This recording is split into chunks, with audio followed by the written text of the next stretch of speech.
Scott, a bit of a slow start, but the last 3 quarters of that game, especially the second half, you would have been delighted with it. Yeah, if anybody knows the solution to our slow starts, I'd love to hear some suggestions, but as long as we play like that the rest of the game, we can make up for it tonight, and it didn't hurt us, but hopefully we can fix that for next week. Yeah, different guys stepping up at different times as well. When you needed a spark, it was Vic that started things in the second quarter, then Bryson and Blanch got going in the third quarter, and Michael Frazier had some really good minutes as well. You had a lot of guys stepping up.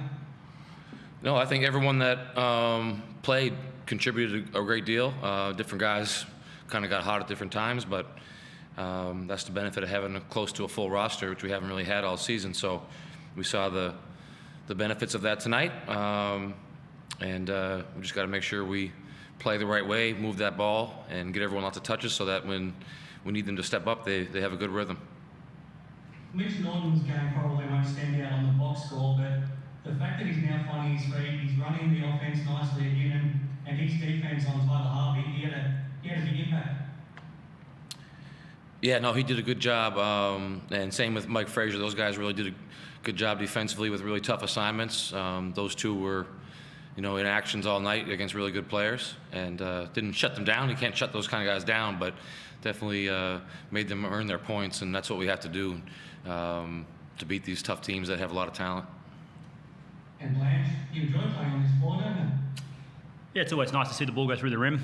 But, yeah, I mean, we knew coming into this gym was always going to be a tough place to win. They're a talented team, but, it's a big win for us. And, we see them again in a few days, so we've got to switch over mentally and prepare for the next one.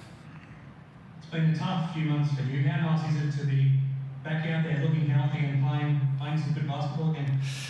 It doesn't matter if I played 2 minutes or 20 minutes. It just beats watching. I've never really had an injury like that before, so it was all new for me. But to be on the other side of it, hopefully, is it's a lot of fun, and I'm enjoying it.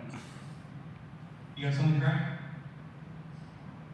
Yeah, Scott, all your fans who are watching the game on the TV, there's a lot of focus during the game from the commentators about Nick Law's first quarter compared to his second quarter. Didn't get a shot away in the first.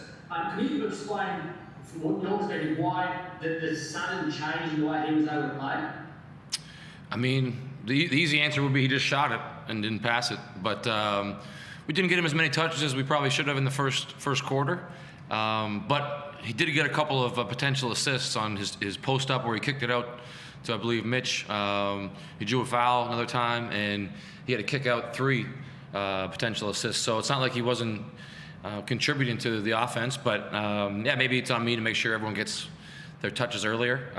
But you got to give credit to the Hawks, too, because they came out pretty strong defensively and made it tough for us to move the ball. We had to make a few adjustments to kind of get some more space for our guys. We've seen, obviously, the Cairns and Bryce run goes wild in the second quarter, changes the game. Vic does it tonight. It must be really nice as a coach to know if you get into stride, you've got a couple of blokes who can really turn it on really quickly. And kind of like Todd said, I don't care who does it, as long as someone steps up. And it'd be even nicer if we just started off better and didn't have to have some heroic performances to get us back in the game. Because, we can't always count on those shots to fall in the third quarter like they did, and we can't always count on Illawarra to miss some open threes like they did. So we have to be better from the start of the game and just keep improving each week this season.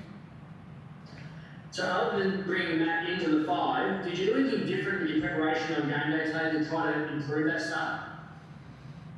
No, not really.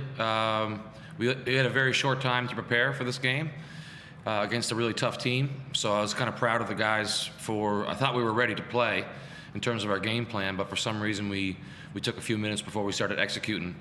Sometimes when you watch good teams on film, it's easy to point out what you would do when you get a chance to play them in person, but they often can kind of surprise you because the speed at which they play or the force at which they attack can't be replicated on film. So at least we won't have that excuse next week. If we get up to a slow start, we know what we're getting into, and we know it's going to be a tough battle, and teams are always going to be tougher after a loss when you're playing them back-to-back, too. given everything that's gone on in the past 48 hours with our border and uncertainty, and I'm sure you all had phone calls from your partners saying what on earth's going on, and your focus would be really difficult at times. How proud are you of their ability to ignore all that and just play? Well, I don't get to play. I kind of wish I had a chance to go out there and play, because if I remember correctly, when I used to play, before there was electricity, it was a nice time to escape. I always used basketball as an escape from anything that was bothering me. I kind of gave that advice to the guys. I'm sure they didn't need that advice, but at the same time, I didn't really want to sugarcoat anything. It's a tough situation. It sucks that we left with the plan of coming back on a certain day, and then all of a sudden we're told that can't happen. That's really hard on you. So just another reason to be proud of the team tonight, because the games are going to be played regardless of how we feel or what we get to do, so we may as well make them count. And they were able to block that out tonight and put on a good performance. So I hope we can continue to use basketball as an escape from a really tough situation for us, and even tougher for our families. That's probably what bothers everyone here the most, is that we feel pretty helpless to help the ones we love back home.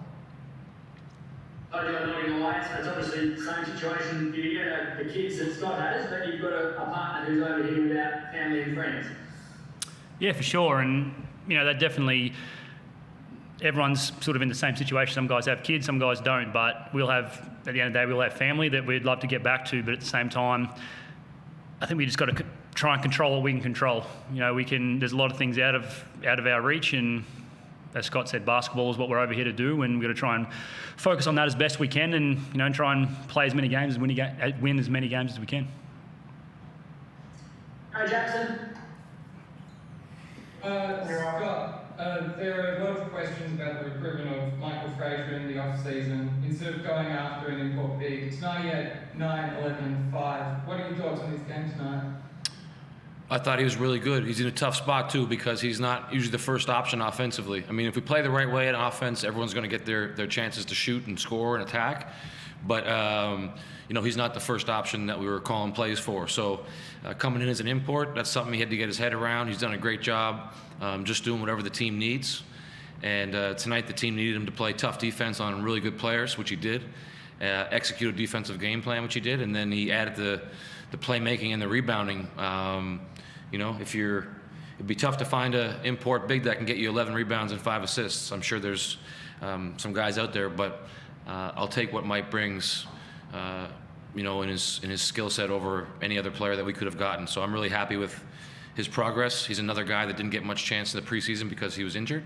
And I think we're starting to see what guys like him and Todd and Mitch can do when they start to get some reps under them. The situation that you're in currently is very reminiscent to the situation the Wildcats were in last season. Before the NBL Cup, there was Wildcats played 2 games against South East Melbourne at the State Basketball Centre. And first game, Wildcats won convincingly, and in the second game, South East Melbourne won convincingly. What can you do within the coming days to avoid that happening against Illawarra? We got to treat it like it's halftime. We're really happy that this goes in the win column and stays there, but at the same time, this is a 2-game series, and we got to win the second half too. We got to know that they're going to come out harder. They're going to make some adjustments. We have to match their intensity, get off to a better start, and just give ourselves a chance to hit enough shots down the stretch. But there's no one in that locker room that thinks it's going to be easy. None of the games are easy, especially after you beat a team and then have to come back to their home gym again and play. It's a pretty rare situation, but we just got to prepare and be better next week and see what we can do. Do you have a message that you want to send to the Red Army after tonight's game with all the border closures and situations that you are placed upon currently?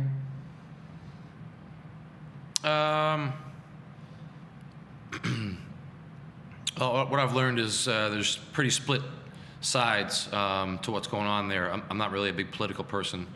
I tend to lean towards sarcasm and humor when I can, but there's nothing funny about this situation for us. I will say that it's possible to do your best at your job and give it everything you have and still want to go home and hug your loved ones or your kids. It's not mutually exclusive. So it's okay for us to be angry or annoyed with a situation that we can't control, it doesn't mean we're not going to give our best effort every night and try to win every game. Matter of fact, it's going to be extra effort because we don't want to waste the sacrifice that we're all making. Scott, just on that and the whole ball stuff, has there been any contact by the NBL to your franchise about potential games when the borders do open up again and whether or not you'll have like an extended homestand or anything like that? Has there been any contacts thus far? I don't know for sure. I know there's some meetings and some talks happening, but when the plan is set up and someone else just changes it on you and you can't control it, you kind of not worry about planning and discussions because it could change any day of the week. And we just really got to lock in one day at a time, try to train our best, try to rehab and get our bodies right the best we can every day and get ready for those games. And at some point in time, the calendar is going to shift from May to June to July, and we're all going to be home. The season's going to be over. So when that happens, we don't want to have any regrets, regardless of the tough situation that we're in. Hi Scott, this is Joseph from your podcast. My question is, no or very few first-year coaches come on to win the NBL title. Your team's looking pretty good. You've got a nice winning record. You're at the top. You just coached against Brian Gorgeon, been in this league a long time. What makes you different? Why could you be the guy to do it this way? The players are going to do it if we do it. That's for sure. And my job is just to organize them, help them prepare best I can, and try to put them in good situations where they can use their strengths. We have a lot of guys who have won, who've had successful careers, and far be it from me to get in their way. I'm just going to try and set them up best I can, and then encourage them. We have a list of priorities in our locker room of what it takes to win. There's 7 of them. I won't get into what they are, but coaching at the very bottom in small print. I have a very small impact on the game. It's all about the players, and there's 9 great coaches in this league. I wouldn't put myself in one of them. I'm just trying to watch as much film and learn as much as I can and help the team whenever a little way possible. But at the end of the day, it's them that's getting the wins. There's talk of Bryce Cotton in the broadcast. There's talk of Bryce Cotton being the best import to ever play here. What's your impression on a statement like that? What's your research told you about imports of the past? Well, I don't know all the guys that play. I would probably put him second behind a Canadian guy named Scott Morrison, a 7-footer who played 8 to 10 years ago, I believe. So I'll rank my namesake, the basketball one, first, and then I'll put Bryce second. But I think if you did your research, you'd realize that that's my sarcasm getting in again. No offense to Scott, he's a good dude. But as far as I've seen, Bryce is the best, and since he's on our team, I'm going to give him my vote. Thanks very much. Thanks, boys. Just one more quickly. Given you're given you're playing all right again, are you staying there or are you going back to Tassie for the next couple of days? What's your travel plan from here? We're going back to Hobart, and we're hoping to get some news. We're not expecting anything crazy, but on Monday we're hoping to get some news about what the plan might be. And like I said, until then, we're just taking it one day at a time and trying to make sure we don't waste any of these days.